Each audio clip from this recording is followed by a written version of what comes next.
carraan kooti moo haasaarra jirtu? Dubbadhu keeti. Tole kallattimaan gara ergaa koottan isin dabarsaa. Qorichooma fi malee karaa finyaasan tiru waan baay'ee fiddee dhufti in komannaaree jiru manni rooban dhimmisu abbaan tolchinaan kabaa walaloo qofaa miti an ergaa wayin qaba sirka yakka maal qaba harka diinatiin dhiigaa qe'een warra kabajaa sanyii leenjisoo diigaa qe'een kennachuu malee eeggateen beekne harka har'a danditti bahee eeggataa jira sirka qe'een na dhiiga madaa kiyyoo diinan qabamee goonni saba isaaf jedhee achi buuteen dhabamee qe'een Dr. Damissuu lafti sirka magarsee gadhee garaaf jiraattu fuudhee diinaaf dabarse kabajarraa fuudhanii qabeenya isaanii hubaa ilma namaa rasaasan mana ibiddaan gubaa lafa qonna dhoowwanii maasan marga magarsee hawaasa duraan quufaa amma beelaf dabarsee kan qotee facaafate hin dandeenye haammatu maatiin gargar faca'ee ilmaan ofii dhaammatu inni itti dafqee haame akkamiin ooyidaa geessaa qe'ee lagachiisanii hin waraanamaaf dheessa rasaasan doorsifamnaan hallayyaa keessa lixxee qabeenya sisaamanii ilmaan kee beelli fixxee biyyi uf bira darbee ormaayyuu kennee sooru waraanan hiyyoomsanii imimmaan irraan qooru lammiin lammatan jiruu dhaqqabadhu yaa firaa qe'een dur quufaa nyaatu har'a beela'een jira carraan keenya ta'e kaateennee du'a lakkaa'uu soddomni lubbuun darbee 11 madaa'uu jennee du'aa lakkoofna walii rifatuun hafee faca'uu keenya argaa ormi nu cabse lafee imimmaan nurraan qooru garba boo'ichaa taanee cabnee harkan kennanne lollees bilisan baane warra kolfaamaaf taane hadhaa du'aaf gidiraan keessi keenya gubatee dhiiga sirkaa lola ujiraa namni hubate warri namummaan beekne nu nyaatuuf ilkaan qaree boqonnaa nu dhoowwanii gidiraan daangaa taree qe'een keenya guyyarraa maaliif reeffa simatu mootummaa gurri cufaa rakkoo eenyutti himatu dukkanaan haguugamnee nu harkaa badus malli rabbirraa abdiin kun nu jira gaaf tokko fallii doorsifni nutti cimee arguu nu dhoorgus barii obsinee yoo eegganne bari'uun ooltu tarii u'uu jedhanii boo'u sagalee ol qabanii imimmaan gatii dhabe deebii tokko dhabanii iyya dhageettii dhabe gurra cufatta laaltee aangoon qubaan filaman miidhama sabaa caaltee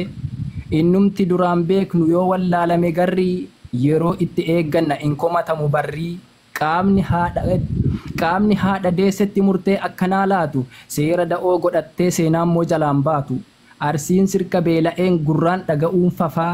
barri jijjiiramaadha wayi akkanatti hafaa hawaasni koo kan arsii hafteen gootota kalee waan nyaatu duwwaa miti sagalee ta'aaf malee biyyatti dhalannetti mirgi keenya sarbamee fayyaa manaa fuudhanii du'aan keenya darbamee eeyyan du'aa keenya darbame dhoowwamnee reeffa kaasuu maal gara jabeen akkanaa kan namaan qabne naasuu saba koo dhageettanii gochi kun hamaadha kan reeffa awwaalcha dhoorgu bineensa moo namaadha anin dhageenye garuu seenaa darbe keessatti bara kam keessa ture mootiin eenyu eessatti warra irraa ajjeefame gadda sittin dhiisanii rakkannee jirra sabaa yookanii cidha ta'ee gammachuun hin ciisanii warri dhiiga hiyyeessaa haroo godhatee too'u sirni ufii ajjeesee deebi'ee immoo boo'u malli nurkaa badee boonya tarree qabnee du'aan awwaallanne reeffa keenya dhabnee gareen ajjeeftotaa warri dhiiga xuuxxan nutti himtuu dabaree boru eessaf luuxxan seera uumaa keessatti hin agarre aadmaleessaa lakki amalli namummaa kanan turre kaleessaa dhaloota gocha badaa hojjechuun hin yaachifne dhaloota seenaa gaarii ilmaan ofiin dhaalchifne egaa yoo walii galan malee wal qabnaan maqaa dhaaree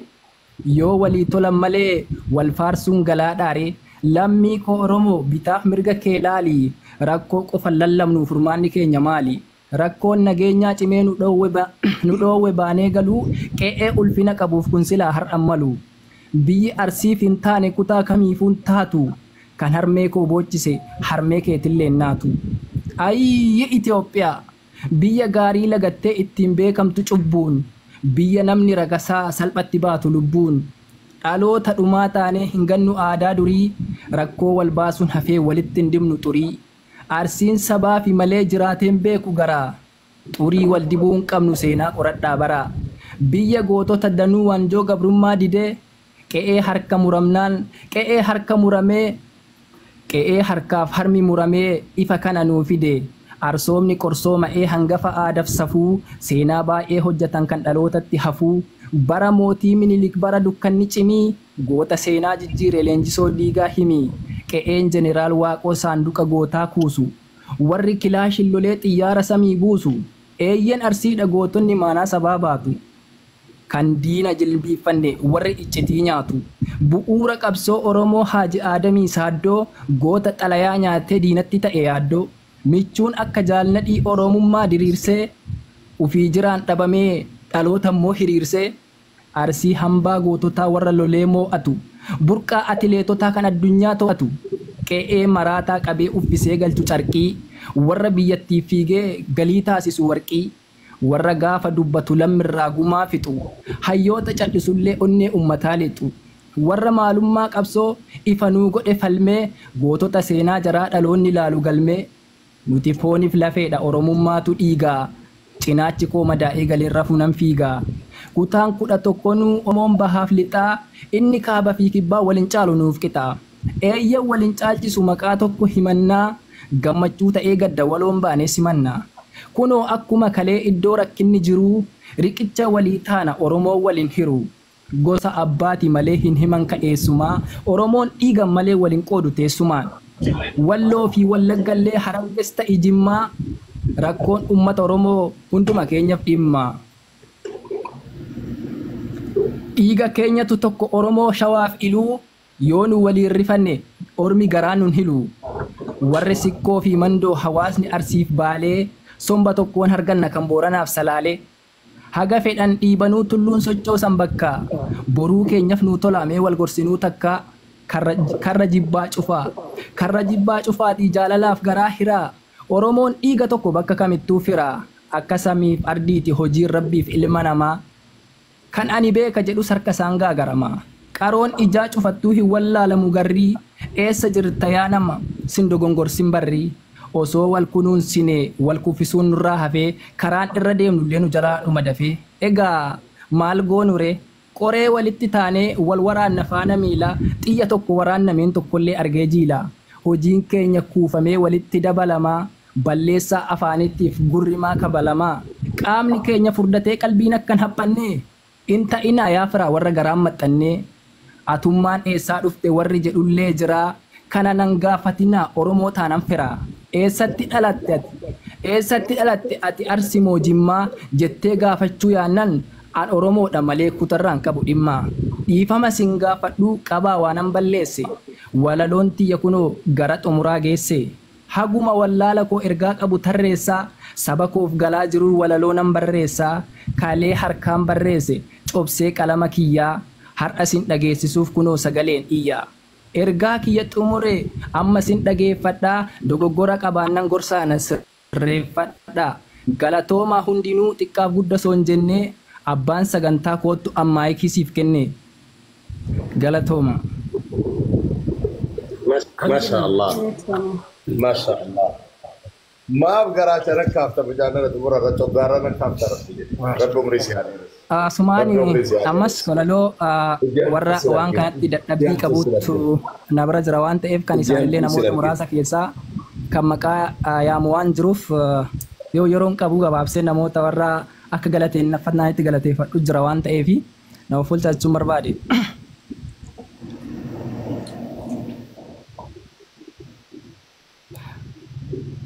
Galatooma warri dhibee saba isaa aade hirriba dhabee kan akka wal agarruuf mataa walitti qabe galatooma hundinuu xiqqaaf guddaa hin jenne kan sheer godherraa kaasee hamma kan leenca kenne eeyyen galatoomaa riqicha taatan sabaa gaafa gammachuuf gaddaa oromoon isin qaba maqaa keessan yaamuudhaaf yeroon qabu maleessaa seenaa gaarii hojjettanarras akkuma kaleessaa kan akka doktor Aslii tan akka makii ooroo warra lammiif jiraatee alaa ol galan booroo madaa keenyan orfine maqaa nutti gootanii daandii shiraa fi dabaa qawwee malee mootanii miidiyaaf lafarrattis riqicha ijaartanii beelayaa nyaachiftanii meeqa kan baraartanii aantummaa sabaaf qabdan ibsattan sodaa malee lammiif akka dhaabbattan dhugaan keessan nuu galee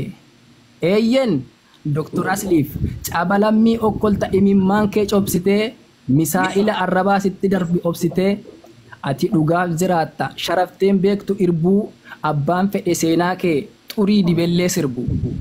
eeyyen rakkoo sabaa lallabde sagalee kee ol kaaftee hawaasa dhugaa dhabe miidiyaa gubbaa baaftee waan kanaan wal fakkaatu baay'een hojjannee kalee maaltu ta'e waan haaraan sabaaf dubbate malee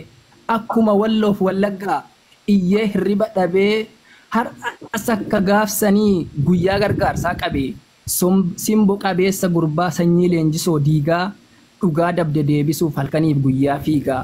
hamilee wal cabsina miidiyaarraa wal nyaannaa wal kunuunsuu hin dandeenyu maqaammoo walii laanna eluukoo xiiqayaa guyyaa rakkoo sabaaf birmatu dafee kan dantaa lammii dursu hir'allee jira xiiqayaa guyyaa rakkoo sabaaf birmatu dafee kan dantaa lammii dursu har'allee jira hafee kan madaa ummata isaa kulkulatu rifatee sabaaf sagalee ta'uu yoomin dhiise hifatee hirriba itti dhabe lammiif ta'ee sagalee hawaasa isaa ol qabuuf nama ta'e dagalee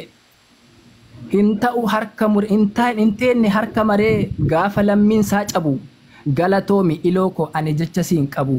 leenca baddaa baaleti sanyii aliyyii cirrii eeyyen haftee gootati kun shakkiin qabu sirrii maakii oorotiif maakii fakkeenya shamarranii sammuu bilisaa qabdu gaafa gammachuuf gaddaa ummata biraan dhabdu rakkoo sabaa qooddattee wajjiin baadhatti qixxee haqa ummataa lallabdi miidiyaa hunda lixxee qaxalee mootii durbaa qilleensan hin raafamne tan oromummaan ishee yoomuu irraan baafamne ayyaan qabeettiin talaa sanyii elemoo qilxuu miidhama qomoo irraa tasallee uf hin hiltu waccisiiftuu diinotaa tan sagalee rasaasaa lafa kaayyoo nanqisu shirri gadheef basaasaa galatooma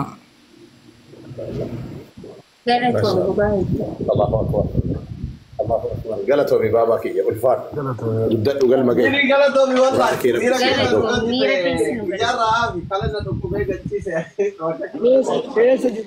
bara akkasiisaatti dhaggeeffadhu kana qabattee Barri innummaa nu eessa dhufate gara gaddaa. Warri mana kana keessa jirtan fooloon isaa xiqqaadha. Fooloo godhaanii guddaa. Namni kamuu waan danda'u kennaa rasaasa aartiiti namni kuni. Jajjabeeffamuu qaba, guddifamuu qaba. Jajjabeessaa hundi keessa fooloo godhaanii. Biini fooloo si deebifneerraa mana makiitiif mana asliitirraa fagaatiin tole. Okay galatooma nan jira nan dhufa. Daba in fagaatiin kootu mana keenya maraa kootu. In fagaadhu nan dhufa. Assalamu alaikum warahmatullahi wabarakatuh. Salaamni nurraa dhufe dhiifa manaa godha lafa. Wa alaikum assalam warahmatullahi. Isin maaf dhufe isin jaalalatina baaba. Rabbi umrii isin haa dheeressu. Rabbi nu kennu isin haa tursiisu. Ammallee rabbi umrii dheertuu isin haa kennu. Akkuma isin nun tuffanne waliin nu qabdanii guyyaa tokko nu biraa hin hafne ammallee rabbi umrii isin haa dheeressu. Rabbiin fakkaataa akka keessanii kan ammallee da'ee nu haa kennu. Isinirraayyuu nu haa kennu fakkaataa akka keessanii. Umrii dheeraadhaa wallahi.